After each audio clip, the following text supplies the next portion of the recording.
สบายดีทุกคนยินดีต้อนรับเข้าสู่ซ่องสาวลาวสะภาคอีสานจังหวัดสกลนครอำเภอสองดาวเนาะทุกคนมื้อนี้มาพบเจอกันในวันที่1 เมษายน 2568เนาะทุกคนว้ายมื้อนี้สาวลาวกาพาทุกคนมาเคียนน้องควายคือเก่าเนาะล่ามควายอยู่ทงอยู่ทานี่แหละทุกคนบ่ได้ไปซ้ายเนาะนี่หนาวเดือนเมษาทุกคนเอ้ยวันที่1 เมษาบ่มีฮอดตะเวนขึ้นเนาะบ่มีฮอตตะเวนให้เห็นเลยเป็นอากาศหนาวๆมีลมเย็นๆพัดมาตลอดเวลาเนาะตอนนี้สเรากลับมากับลูกสายคือเก่าน้องออสการ์เนาะพุ่นเดี๋ยวสเราจะกลับกล้องให้เบิ้งเนาะอยู่กับทุ่งไร่ทุ่งนากับสเรานี่แหละบ่ได้ไปใส่นั่นขี่ขึ้นขี่หลังโอ้ยตกซะเนาะเอาเคียนน้องควายลงไปให้นานห่มต้นม่วงเร็วๆข้างล่างนะเดี๋ยวสเราไปเคียนควายก่อนเนาะทุกคนเดี๋ยวค่ะกล้องมาคือกันมื้อนี้โอ้ย เฮ็ดไปทั่วซกกระปกเสื้อผ้ามันเปื้อนน้อยนอนให้กระตื่นบ่นั่งมะลิวันปาดลมวอยว่าแม่นหนาวว่าแม่นเดือนนั่นนี่ท่านว่าเดือนมกรากุมภาเนาะเดือน1 เดือน2กันหนาวจริงๆแหละทุกคนแต่ว่าอาจจะหนาวกว่านี้แต่ว่าฟ้าเป็นแบบนี้แหละครึมบ่มีแสงแดดซองเมื่อวานนี้ยังมีอยู่ช่วงบ่าย3-4 โมงแรงก็มีแดดซองเข้ามาเนาะก็แดดอ่อนๆนั่นแหละแต่ว่ามื้อนี้บ่มีเลยทุกคนนะหยอกควายอีกแล้วเคียนลงไปเคียนมันไปก่อนจังค่อยหยอกมันไปเคียนลงไปให้นานนั่นให้ห่มม่วงต้นม่วงนะยังล่ะนางทุกคนเอ้ยแม่นางกะขึ้น2 รอบแล้วเนาะทุกคนสลอผสมบ่พานบ่แม่นว่าผสมบ่พานดอกเอาไปโขมเนาะทุกคนเอาไปผสมจริงเลยเนาะไปให้ควายพ่อยมผสมให้กะผสมบ่สำเร็จเนาะทุกคนน้องขึ้นบ่ได้ ขึ้นบ่ได้จักเทื่อเนาะรอบ2แล้วถ้าเบิ่งรอบ3เราจะถ้าเบิ่งวันที่7ที่8 เมษายนนี่แหละเนาะสิเบิ่งอาการอีกสังเกตอาการอีกเนาะผสมบ่ได้ลูกจักเทื่อแล้วเสียเวลาไปอีกผสมจริงบ่ได้ก็เลยจะทุ่งพาอยู่น้ำมะลิเลยว่าจะผสมหลอดเอาเลยมันจะง่ายแต่ว่าต้องหางบประมาณก่อนผสมหลอดต้องใส่เงินผสมจริงนะมันควายพ่อโยมเพิ่นให้ผสมฟรีแต่ว่ามันทับบ่ได้บ่ผ่านยังวนนี่ยังนำเฮ็ดยังล่ะนี่เบิ่งวันที่7ที่8เริ่มสังเกตอาการของแม่นางเนาะเสียดายผสมบ่ผ่านว่ะแบบว่ามันขึ้นบ่แม่นไหมมันแทงบ่เข้า บ่เข้าจักเทือเลยคุมกับลูกสายคุมให้มันนั่นขึ้นทับ2 มือกะบ่ผ่านบ่สำเร็จเนาะก็เลยว่าตัดสินใจว่าจิผสมหลอดเอาคือเก่าเนาะเบากุ้งกะกำลังหางบประมาณ ที่จะมาผสมเอาลูกแม่นางตอนนี้น้องมะลิน้องของขวัญก็ได้2 เดือนกว่า2 เดือนจะ3 เดือนแล้วเนาะโหจับบ่ได้มะลิเฮ็ดหยังมะลิปล่อยมะลิปล่อยแรงอาหารบ่มะลิจักหน่อยกะ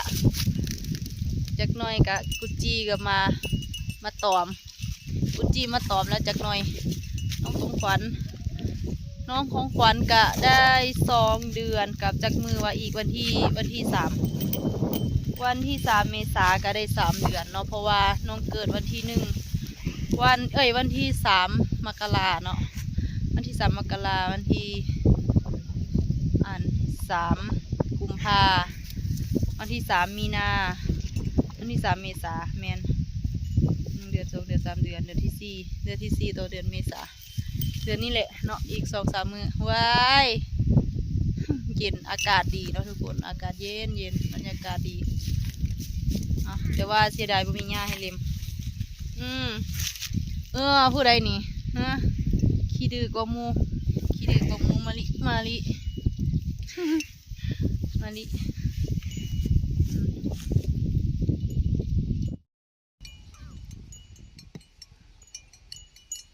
หลักบ่มุนจังใดเห็นอีหยังฮะตอกคักตอกแน่ลักจนเละเบิดมันตอกดินมันแข็งลักจนว่าเละหมดนั่นเล่นห่วงยางกับแม่นางนั่นน่ะโอ้ย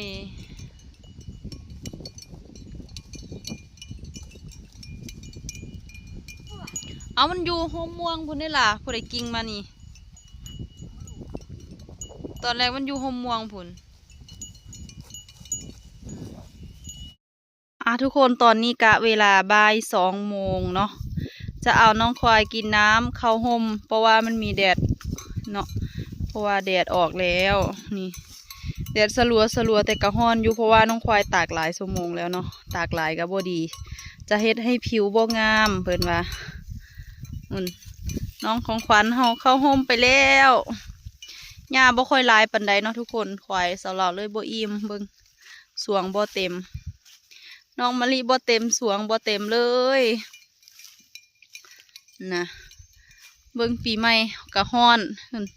ไปลบอยู่โซนพูนโอ้นั่น ลบอยู่โซนนี้แม่นางเราบ่ได้ลบเลยเนาะนางมะลิก็อยากนอนเดี๋ยวเอากินน้ำแล้วก็เอามาใส่ห่มนี้เนาะจักน้อยจังเอาออกมาให้น้องกินยาอีกคือเก่าเดี๋ยวเราจะเอาให้น้องกล้วยกินน้ำก่อนเราก็จะเอามาให้กินอยู่บวกน้อยอยู่นี่เนาะทุกคนคุณนะโอ้ยตัวหนึ่งเข้าไปในพุ่นแล้ว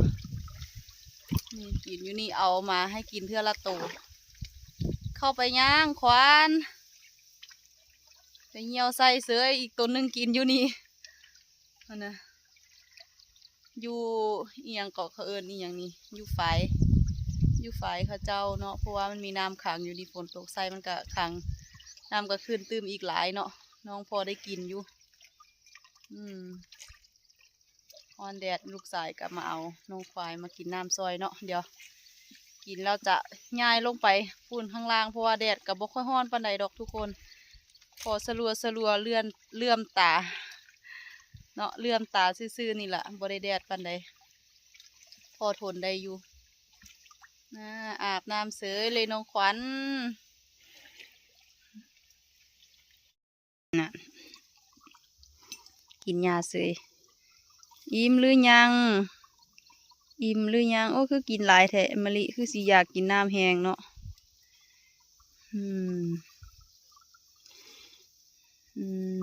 เอากินอิ่มหรือยังปะคันอิ่มแล้วก็ไปเฮาเอาคือแลนอีกยังแลนให้ยังไปกินน้ำเอาคือเอามาน้ำคอนโซเอามาไปมันกินน้ำพุ่นนะแลนใส่น้ำอย่างเดียวหิวมันเล่นตลอดนั่นแหละอยู่นี่มาหอดนี่มันก็ลงไปตลอดไปลิเฮาไปกินข้าวกินยาเนื้อเอาแล้วเหยียบเสือกเจ้าของเอาเงี้ยววันนี้ทั้งกินทั้งเงี้ยวใส่โอ้นั่นตัวใดมากินกับเงี้ยวใส่เพิ่มปริมาณน้ำ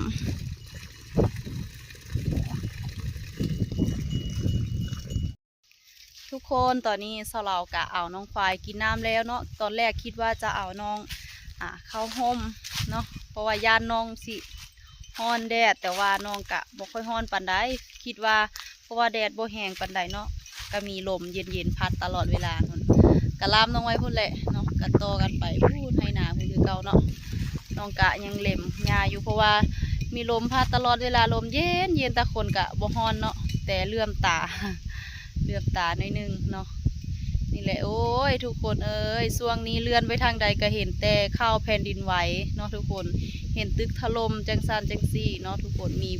ผู้คนหลายคนเนาะเป็นกรรมกรก่อสร้างเฮ็ดตึกเฮ็ดนั่นนี่เนาะทุกคนติดอยู่ในอาคารอยู่ในซากตึกนั่นแหละเนาะทุกคนที่มันถล่มลงมาสงสารว่าซั่นได้แต่เบิ่งข่าวแล้วก็ส่งกำลังใจไปให้เด้อสาวเหล่าซอยยังบ่ได้แต่ว่าก็ขอเป็นกำลังใจเนาะสำหรับคนที่รอดมาก็ถือว่าบุญหลายเนาะทุกคนสำหรับคนที่บ่รอดคนที่เสียชีวิตไปก็ขอแสดงความเสียใจนำเนาะนั่นแหละ FC สาวเหล่าอยู่โซนใดได้ข่าวแผ่นดินไหวแน่เนาะทางบ้านพุ่นแผ่นดินไหวบ่สำหรับอยู่สกลนำสาวเหล่าเนาะบ่เป็นหยังเนาะทุกคนสาวเหล่าปลอดภัยดีเนาะบ่มีหยังเกิดขึ้นมีแต่ฟ้านี่แหละแบบมันฝนตกแน่แดดแน่เนาะทุกคนแล้วก็หนาวแน่จังสิละย่านแต่ว่า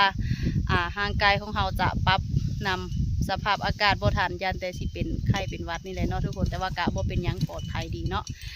เดี๋ยวสำหรับคลิปนี้สลากะขอบใจหลายๆเด้อขอบคุณมากๆสำหรับทุกยอดไลค์ยอดแชร์ทุกการติดตามเนาะแล้วก็ทุกๆคอมเมนต์ที่คอมเมนต์เข้ามาแลกเปลี่ยนความคิดเห็นเนาะทุกคนที่ยังติดตามสลาตลอดเนาะเดี๋ยวสลาจะขอตัวลาทุกๆคนไปก่อนเด้อเอาไว้พบเจอกันในคลิปหน้าสบายดี